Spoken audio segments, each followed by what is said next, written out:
With mandatory lockdowns at the onset of the pandemic and now further impending restrictions, we've seen how COVID-19 has affected people's jobs and livelihoods. In the midst of all the turmoil, freelancing's proven to be a pretty good opportunity for people to continue receiving an income. Hiring freelancers opens up an alternative resource and has also proven to be a great opportunity for employers as well. To talk to us about this, the CEO and chairman of Freelancer.com, Matt Barrie, joins us now live. Matt, thanks so much for your time. Thanks for having me. What are the benefits of freelancing at a time like now, given a lot of people, I guess, would be hoping to carry on with a full-time role? Well, there's three major trends that are happening at the moment. First of all, there are a lot of people actually looking for work or looking to supplement their income because perhaps their job is not available for them in at least a full-time capacity at this point in time. Secondly, they're looking potentially to switch careers. So it may be that the job you're in right now is not going to continue for some period of time, and you want to try something new, and so you can tiptoe and put your toes in the water for a new potential profession.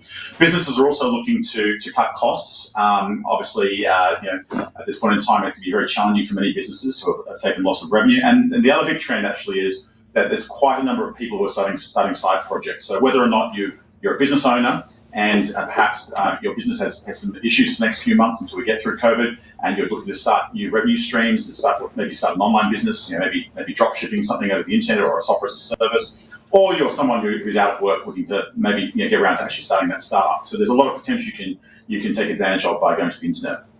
Yeah, for sure. Talk to us about the trends that we've seen during COVID. Obviously, Freelancer.com has been around for quite some time, but talk to us about what you've witnessed over the last couple of months.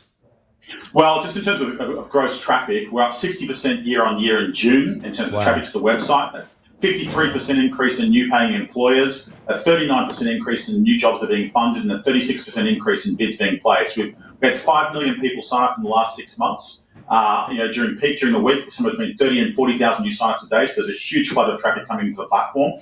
In terms of the types of things that people are getting done, we publish a thing called the Fast 50 report, which is a quarterly report on trends in technology and products and companies. It's a good forward-leading indicator of what's going on in the world. And remarkably, the number one trend at the moment in terms of a relative rise in job numbers is jobs related to algorithms, statistics, mathematics, and so forth, which ties into day trading. So while sporting in America, sports events are going to shut down and people aren't on DraftKings and so forth, there's been a big surge in people trading stocks, particularly with the Federal Reserve stimulus happening in the background, and Robinhood's with 0% commissions. And so you've got people like Stool Presidente or Davey day traders. They're getting on and they're getting algorithms developed for day trading. They're trading crypto and getting freelancers to help them come up with their trading strategies, foreign exchange, and so forth. So that's a big trend. The second big trend is we're seeing a lot of new business creations. So, projects related to Shopify websites going through the roof, new e-commerce websites, anything around mobile apps, new venture creation. And the third thing actually was quite interesting is if they're not doing day trading and they're not starting new businesses, they're making games. So there's a lot of people programming games, 3D animations, and so forth. And getting out there and doing that while they're in lockdown. And this is the time. If you're stuck in a room and you can't go outside, you can't socialise, and you may as well come out the other side and achieve something. And that's what people are doing with starting new businesses. It's interesting because there's a few sides to this. We're hearing reports that there's a 1 in 275 chance to get a full-time white-collar job at the moment. And we think of the last couple of years where businesses have been becoming a lot more corporate and the relationships with staff is changing, that a lot of staff feel that the loyalty isn't being repaid when they're working for someone full-time for a long time. And that means that it's a fantastic opportunity to go out on your own. And just talk to us about the difference between having a startup where you work for different people and being a freelancer.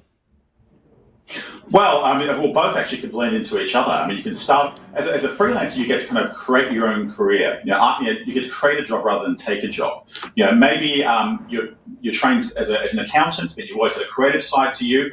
But it can be very daunting to leave that accounting job and jump into something radical like design. So with freelancing, you can kind of pick it up. You can try a project here or there. Maybe just work on the weekends or at nights. Build your confidence. Build your skills. Am I good at this? Is this something I want to do as a career? Do people like my work? And then you can kind of jump into it. But then maybe a little way down the track, you go, I want to take some programming up. And so you can start doing some programming jobs. Maybe you want to go into musical composition, go into game design, do something with cryptocurrencies. And you get to really kind of change and architect your career as you like. along the way, a lot of our freelancers actually end up starting businesses, right? So the great thing about Freelancer is if you have that spark of an idea now, we have 46 million people on the website who can help you get it done. And it's very, very cost effective because you only pay as you on demand, as you actually use people and to get work done for you. So the world's really your oyster. It's never been so easy, cheaper to get things actually developed. A company started, and with 4 billion people on the internet, it's never been easier to distribute your product or service. So things that go really well can take off very, very quickly. And we've seen a lot of companies over the last few years go from a $0 to $1 billion in revenue in 1, 2, or 3 years. I guess the thing that freelancers have to remember as well, though, is just looking after themselves. Things like making sure that they're keeping an eye on their superannuation and all these things that I guess we associate with having a full-time job. They say freelancing isn't for everyone. Would you agree with that, or do you think that more people are looking towards it? And do you think that freelancing is something which is enshrined in a market like the United States that we're still learning about here in Australia? Well, increasingly the workforce is getting more and more flexible in nature. I mean, if you think back, my grandfather would take a job and that would last for his entire career. He'd get his pocket watch and retire at the end of his career, and that was it. My father would work for a job for 20 years, and then maybe in the last 20 years of his career, he would start his own business. I'm Gen X. I think 5 to 10 years is a good time period for the job. Gen Y, 1 to 2 years. Millennials, I think maybe 6 months. But freelancers, it's 2 weeks. So it is an unstructured environment. So it's not for everyone because some people like to be in a rigid environment where people tell them what to do. It's 9 to 5. It's very repeatable and very, very, very structured. But there's a lot of people who want more than that, and they want to be able to try different things and not be stuck in one career for their entire life, and start businesses and have a lot of creativity where they want to actually build products and services for the future. And that's what the amazing thing is about the internet today and what you can achieve through it. Matt Barrie, fantastic what you're doing. Congratulations. Thanks so much for your time. Thank you.